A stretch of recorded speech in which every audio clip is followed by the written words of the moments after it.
Ce matin, je contribue à ma façon à simplement ouvrir des consciences et je dirais également devenir peut-être un peu plus à l'affût euh, par rapport à ce sujet-là, qui est la surconsommation de médicaments. Et je vais en premier lieu faire jouer cette vidéo-là ici qui m'a amené à, on va dire, réfléchir à ce sujet-là. Et j'ai d'autres informations très intéressantes à vous présenter.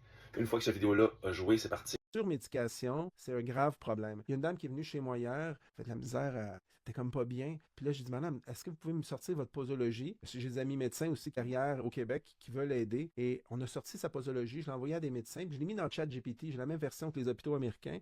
Puis ça disait alerte, de revoir sa médication On s'entend que surmédicamentée envoyée aux ChatGPT médecins. n'est pas infaillible. Là. Au L'intelligence niveau, artificielle au fait niveau beaucoup d'erreurs. hospitalier, elle est vraiment infaillible, je pense. Ah ouais, moi, je Pas fais infaillible, mais ils me font des ouais. erreurs régulièrement, Peut-être ChatGPT. qu'il faut payer la version la plus chère, mais Peut-être. mais quand tu télécharges le poids, l'âge, le dossier médical, attends, elle me prenait comme 18 médicaments. C'était beaucoup trop. Elle disait le risque énorme d'hémorragie, de ci, de ça, envoyez-la tout de suite à l'hôpital pour vérification avec des spécialistes. Aïe, aïe. Puis elle m'a dit que chaque médecin prescrivait ses spécialistes différentes choses, puis il y en a qui ne tenaient pas compte de ce que les autres Ah, disaient, fait qu'elle recevait en double ou en triple des mais doses. voyons donc.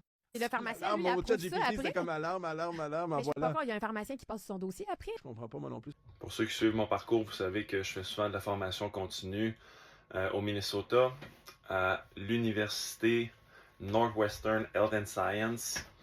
Et l'année passée, je me suis rendu 4 fois. Et avec un solide clinicien.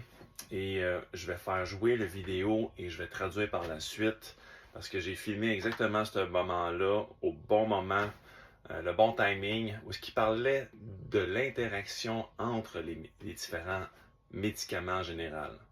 I think it's over 70%. And at it's 5 or 6 drugs, there's a 100% chance of there being a drug-drug interaction.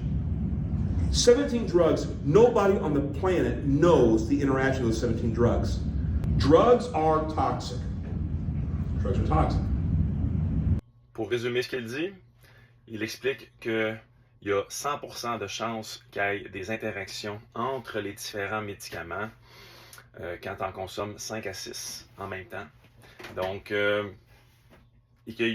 si quelqu'un consomme, comme dans la vidéo de Nicolas Tétrault, 18 médicaments, il n'y a personne sur la planète qui est capable de prédire ça va être quoi les différentes réactions moléculaires entre ces drogues-là.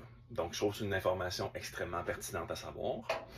Et en second lieu, il explique, il dit très clairement à la fin, les différents médicaments, c'est toxique. C'est toxique pour le foie, c'est toxique pour les reins, c'est toxique parfois pour d'autres organes, pour peut-être le système nerveux.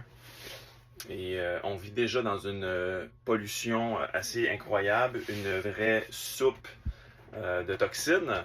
Donc, si on rajoute d'autres toxines en grande quantité via la médication, est-ce que ça se pourrait que la personne se sente pas vraiment bien? Parce que il y a tellement de toxicité accumulée dans son organisme. C'est des questions qui me viennent en tête quand j'entends ce genre de situation-là.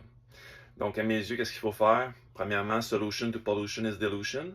La solution à la pollution, c'est la dilution. Donc, consommer une eau de qualité de façon quotidienne pour diluer toute cette soupe-là de toxicité et qu'il y ait un mouvement naturel de détoxification lymphatique qui se fasse, supporter les organes de détoxification, le foie, les reins, optimiser le mouvement lymphatique via l'activité physique, via le mouvement, la trampoline, pour certaines personnes aiment bien ça. Faire des saunas, encore une fois, c'est très bon pour rehausser les fonctions de détoxification. Fournir les nutriments adéquats pour tout le cycle de détoxification de la phase 1, la phase 2, la phase 3 au niveau du foie. Ce sont des suggestions classiques qu'on entend dans les cours aux États-Unis, à l'université.